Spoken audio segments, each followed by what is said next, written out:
வணக்கம். Red news செய்திகள். விழுப்புரம் மாவட்டம் திருக்கோயிலூர் சட்டமன்ற தொகுதிக்கு உட்பட்ட திருவெண்ணூர் மேற்கு மற்றும் மத்திய ஒன்றிய திமுக சார்பில் பொங்கல் பண்டிகை முன்னிட்டு திராவிட பொங்கல் விளையாட்டுப் போட்டிகள் நடைபெற்றது.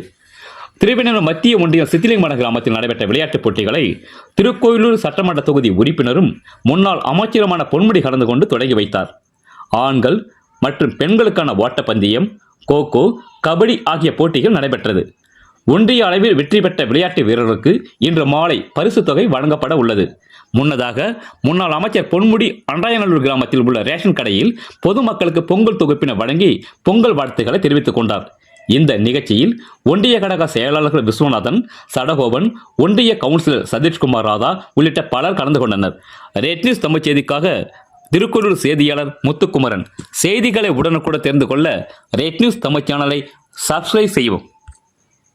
விளையாட்டுத்துறை அமைச்சராக இருக்கிற துணை முதலமைச்சர் அவர்களும் இன்று தமிழகம் முழுவதும் விளையாட்டுப் போட்டிகளை இந்த பொங்கல் விழாவை முன்னிட்டு நடத்த வேண்டும்.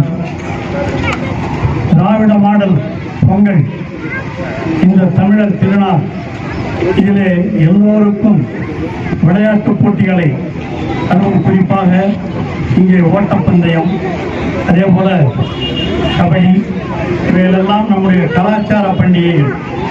அந்த அடிப்படையிலே இந்த பண்டிகைகளை எல்லாம் நடத்த வேண்டும் என்று